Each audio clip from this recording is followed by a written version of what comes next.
Assalamualaikum warahmatullahi wabarakatuh. Selamat siang teman sekelasku 19 AK 3, dosen pengampu teori akuntansi yakni Pak Karmawan, SE, MSc, CRSA.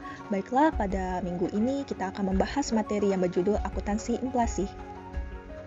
Sebelum kita lanjut ke sesi pembahasan, ada baiknya saya selaku MC memperkenalkan terlebih dahulu anggota kelompok kami, yakni dengan saya sendiri, Hela Junita, Deli, Vivi Betalia, Firsa Amelia, Hadisti Florina, Haris Sabila Alwadis, Meta Arsita, Nela Mareta, Nisino Nabila, Siti Masito, dan terakhir Yumili. Sub pokok pembahasan 1. Metode dalam akuntansi inflasi dan unsur-unsur monetary dan non-monetary. 2. Konsep historical cost. 3. Fungsi laporan keuangan pada masa inflasi. 4. Model-model akuntansi dalam penilaian aktiva dan laba. 5. Analisa kasus. 1. Metode yang digunakan dalam akuntansi inflasi dan unsur-unsur monetary dan non-monetary. Metode yang digunakan dalam akuntansi inflasi ini sama dengan metode penentuan laba. Penekanan penentuan adalah pada nilai laba yang lebih relevan yang digambarkan oleh laporan keuangan. Sedangkan inflasi nilai semua item yang terdapat dalam laporan keuangan. Metode pengukuran aktiva dan kewajiban dapat dibagi menurut Jansen 1977 sebagai berikut. 1. The entry value system dari harga umum yang terdiri dari A. Historical cost. Historical cost merupakan salah satu dari prinsip akuntansi. Historical cost merupakan dasar untuk melakukan penilaian yang tepat untuk mencatat perolehan barang, jasa, biaya, harga pokok, dan equity. Dalam sistem historical cost, setiap perkiraan dinilai berdasarkan harga pertukarannya pada tanggal perolehan. B. General price level. Dalam metode general price level, misalnya metode historical cost disesuaikan dengan perubahan tingkat harga, sehingga pada masa inflasi GPL ini lebih besar daripada nilai historical cost. C. Replacement cost. Replacement cost adalah nilai yang diukur saat ini, current cost, untuk mendapatkan aktiva baru atau menggantinya dengan kapasitas produksi yang sama. Dalam praktik nilai ganti ini hanya diterapkan pada aktiva non-moneter seperti persediaan dan aktiva tetap. Aktiva tetap disajikan menurut nilai gantinya, nilai bersih setelah digambarkan nilai yang sudah dipakai. 2. D. Reproduction cost. Reproduction cost ini merupakan istilah yang hampir sama atau serupa dengan replacement cost. Di sini harga itu diukur berdasarkan harga sekarang jika nilai itu dibuat atau diduplikasi sebagai barang yang dimiliki tanpa melihat perubahan teknologi yang mungkin mempengaruhi aktiva yang dibuat itu. Jika suatu aktiva baru direproduksi tanpa menghiraukan perubahan teknologinya, nilainya sama dengan replacement cost. Dengan demikian, secara umum apa yang berlaku pada metode reproduction cost ini? 2. The exit value system, harga pasar atau current market value yang terdiri dari A. Net realizable value. Net realizable value merupakan harga jual yang dikurangi taksiran biaya penjualan. Pada masa inflasi, nilai dari net realizable value ini lebih besar dari replacement cost, karena manajemen tidak mungkin menjual barangnya tanpa mengharapkan laba margin general price level.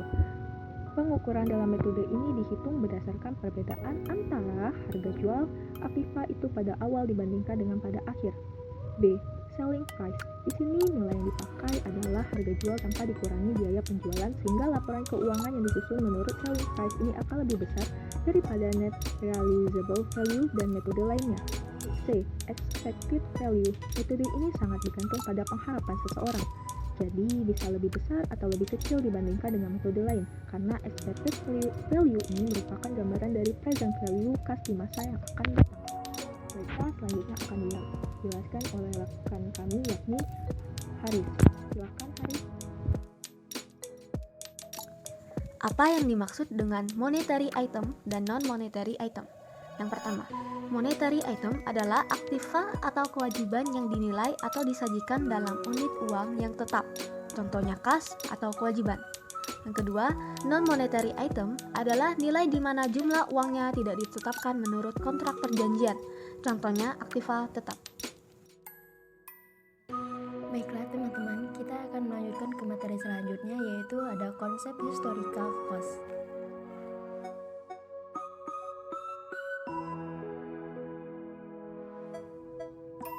Keterlibatan nilai historis pada saat kenaikan harga. Akuntansi biaya historis mengasumsikan bahwa uang memegang daya beli konstan. Ada 3 komponen ekonomi modern yang membuat asumsi ini kurang valid pada saat model ini dikembangkan, yaitu yang pertama, perubahan tingkat harga tertentu disebabkan oleh hal-hal seperti kemajuan teknologi dan pergeseran pilihan konsumen. Yang kedua, perubahan tingkat harga umum, inflasi. Yang ketiga, fluktuasi nilai tukar mata uang.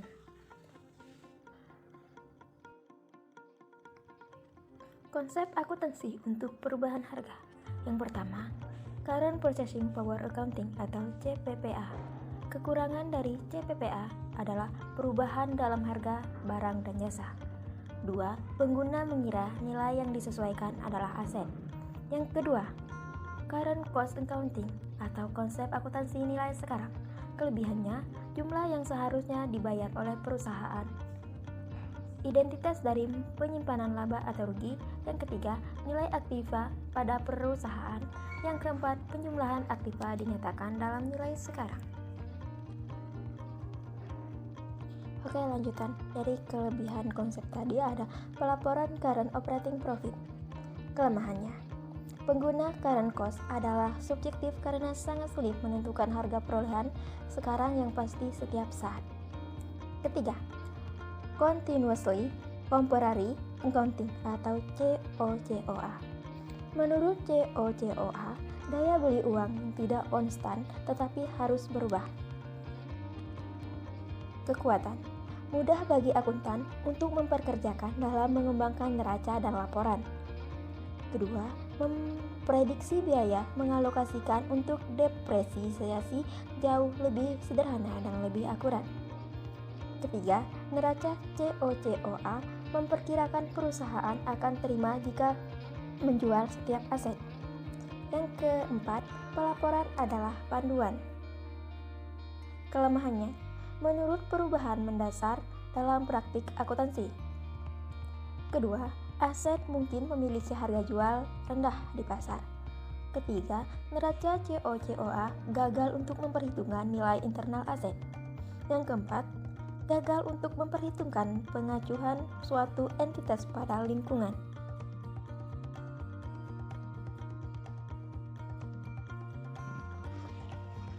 Tiga, fungsi laporan keuangan pada masa inflasi. Yang pertama, metode dalam penyusunan laporan keuangan semasa inflasi. Semasa inflasi, ada beberapa pandangan yang menyebutkan bahwa penyusunan laporan keuangan dapat dibagi menjadi 2 garis besar, yaitu yang pertama General Price Level Accounting. GPLA pada umumnya merupakan suatu metode penyusunan laporan keuangan yang menyatakan kembali laporan keuangan biaya historis ke dalam indeks tingkat harga umum. Keuntungan GPLA adalah yang pertama, dapat menjelaskan inflasi pada perusahaan. Yang kedua, meningkatkan kegunaan perbandingan laporan antar periode. Yang ketiga, membantu pemakai laporan menilai arus kas di masa yang akan datang secara lebih baik. Yang keempat, memperbaiki tingkat kepercayaan rasio laporan keuangan yang dihitung dari angka-angka laporan keuangan yang sudah disesuaikan. Kelemahan GPLE adalah yang pertama, inflasi itu terjadi pada barang yang berbeda dan perusahaan yang berbeda, jadi tidak bisa disamakan. Yang kedua, GPLA tidak dapat bermakna bagi perusahaan. Yang ketiga, angka yang disesuaikan tidak menggambarkan arus kas. Yang keempat, rasio itu adalah indikator mentah. Dan yang kedua, dari pandangan 2 garis besar tersebut adalah current cost accounting. Metode ini menjelaskan bagaimana mengalokasikan sumber ekonomi yang terdapat dalam perusahaan untuk mendapatkan laba yang maksimal. 4. Model-model akuntansi dalam penilaian aktiva dan laba. Dalam melakukan penilaian aktiva dan laba, terdapat beberapa hakikat yang menjadi perbedaan. Perbedaan-perbedaan yang terjadi di antara model-model penilaian aktiva dan penentuan laba alternatif timbul dan perbedaan atributnya akan diukur dan satuan ukuran yang akan digunakan. Atribut yang diukur dan satuan ukuran. Atribut yang diukur. Yang pertama ada biaya historis, mengacu pada jumlah kas atau setara kas yang telah dibayarkan untuk memperoleh suatu aktiva atau jumlah dari kewajiban setara kas. Yang kedua ada biaya penggantian, mengacu pada jumlah kas atau setara kas yang akan dibayarkan untuk memperoleh aktiva yang sama atau setara pada saat ini, atau yang akan diterima untuk mendatangkan kewajiban yang sama saat ini. Yang ketiga, nilai bersih.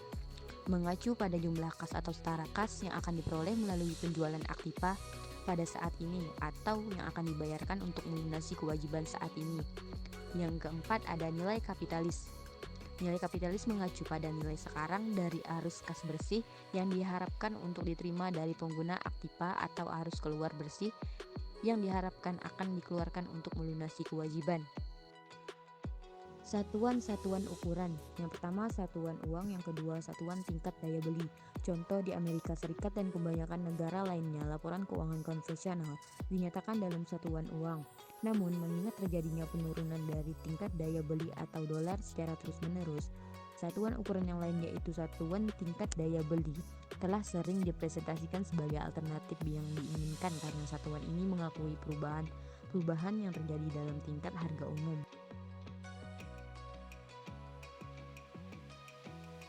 Ilustrasi dan model akuntansi yang berbeda. Yang pertama, model akuntansi alternatif yang dinyatakan dalam satuan uang. Yang kedua, model akuntansi alternatif yang dinyatakan dalam tingkat daya beli. Yang ketiga, pelaporan keuangan dan perubahan harga. 5. Analisa kasus.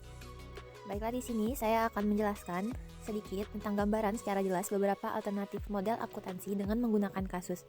Untuk memberikan gambaran yang jelas antara beberapa alternatif model akuntansi ini, kita misalkan PT Sipangko Jaya yang didirikan pada tanggal 21 Maret 2005 akan memasarkan produk baru yang disebut Estima.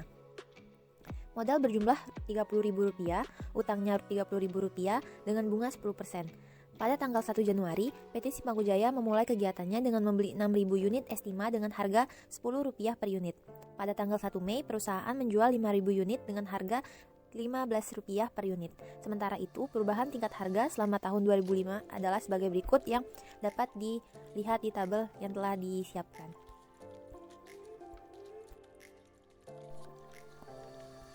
Alternatif pertama yang kita gunakan adalah dengan melihat sudut unit of money.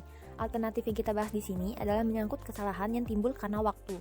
Untuk itu, model yang akan kita bahas adalah yang pertama historical cost accounting, dua replacement cost accounting, dan ketiga net realizable value accounting. Laporan laba rugi untuk ketiga model ini dapat dilihat di tabel yang telah disediakan untuk tahun yang berakhir pada tanggal 31 Desember 2005. Angka dalam hasil pada replacement value 75.000 bisa didapatkan melalui 5.000 dikali 15. Angka hasil pada net realizable value 92.000 didapatkan melalui 5.000 dikali 15 ditambah 1.000 dikali 17. Angka 50.000 pada harga pokok penjualan historical cost didapatkan melalui 5.000 dikali 10. Angka 60.000 pada replacement value harga pokok penjualan didapatkan melalui 5.000 dikali 12. Angka 73.000 pada harga pokok penjualan di net realizable value didapatkan melalui 5.000 dikali 12 ditambah 1.000 dikali 13. Angka 10.000 pada realisasi holding gain and loss replacement value didapatkan melalui 5.000 dikali 12 dikurang 10. Angka 3.000 pada holding gain and loss yang tidak direalisasi didapatkan melalui 1.000 dikali 13 dikurang 10. Untuk neraca PT Sipangko Jaya per 31 Desember 2005 dapat dilihat pada tabel tersebut. Angka 13.000 pada persediaan replacement value didapatkan melalui 13 dikali 1.000. Angka 17.000 pada persediaan net realizable value didapatkan melalui 17 dikali 1.000. Baik, untuk lanjutan yaitu alternatif dengan menggunakan model akuntansi yang diukur dengan unit tenaga beli umum. Dalam model ini yang kita bahas adalah 1. General Price Level Adjusted Historical Accounting. Yang kedua, General Price Level Adjusted Replacement Cost Accounting. Yang ketiga, General Price Level Adjusted Net Realizable Value Accounting. Dengan menggunakan ilustrasi di atas, maka laporan keuangan adalah sebagai berikut yang akan dijelaskan oleh rekan kami. Baik, mari kita lihat pada laporan laba rugi pada PT Sipangko Jaya untuk tahun yang berakhir pada tanggal 31 Desember 2005.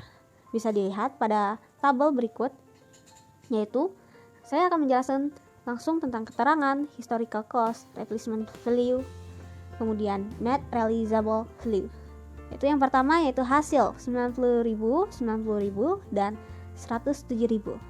Kemudian di keterangan harga pokok penjualan yaitu 78.000, 72.000 dan 85.000.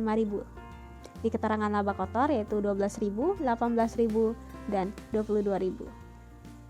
Di keterangan bunga 10% yaitu masing-masing 3.000. Kemudian di keterangan laba operasi yaitu 9.000, 15.000 dan 19.000. Di keterangan realisasi holding gain and loss pada historical cost tidak dihitung. Dan ada loss 6.000 pada replacement value dan loss net realizable value juga 6.000. Di keterangan holding gain and loss yang tidak direalisasi pada historical cost tidak dihitung. Kemudian masing-masing 2.600. Di keterangan general price, level gain dan loss masing-masing yaitu 1.800. Dan yang terakhir yaitu pada keterangan laba bersih yaitu 10.800, 8.200 dan 12.200. Perhitungannya bisa kita lihat pada keterangan berikut ini. Terima kasih.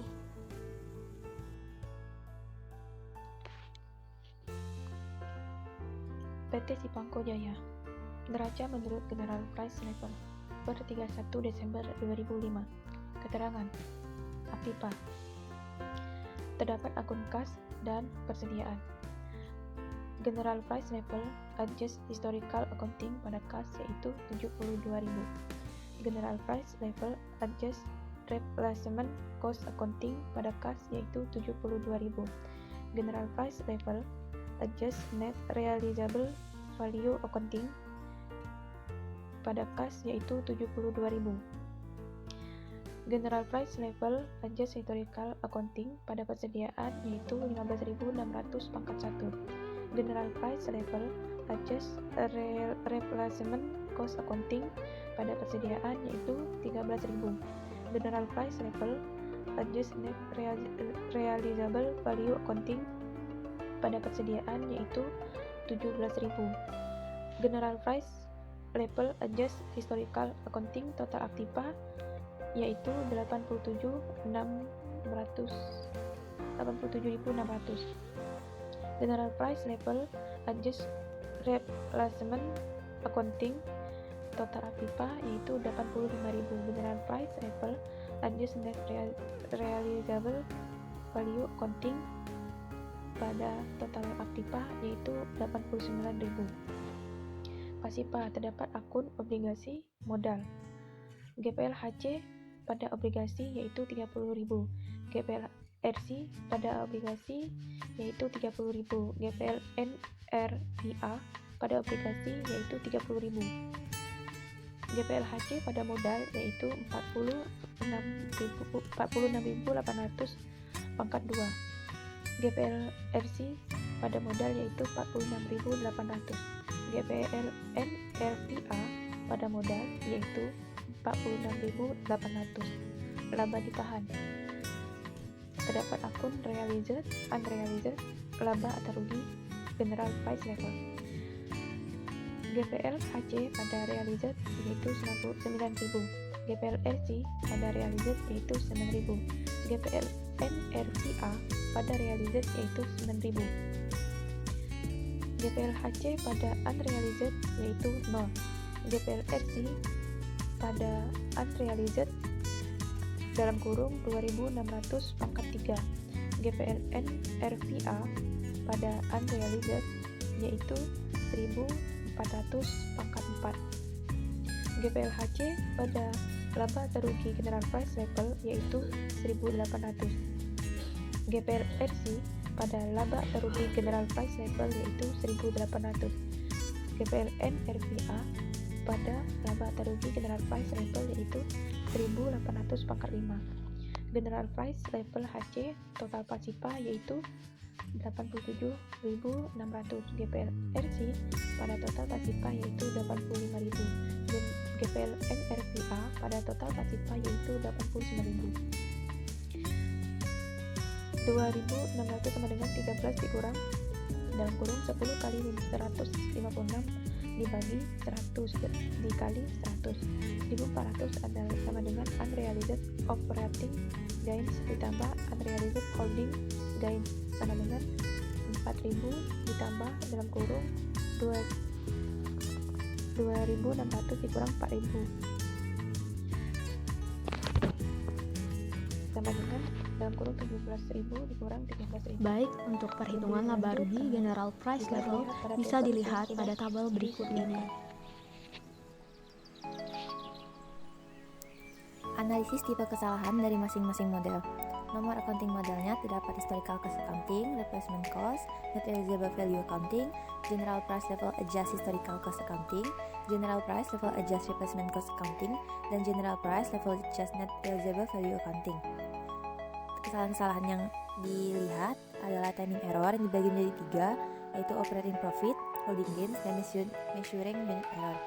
Bagi interpretation yang dibagi menjadi 3, yaitu NOD atau number of dollar, COG atau counts of goods, dan relevance.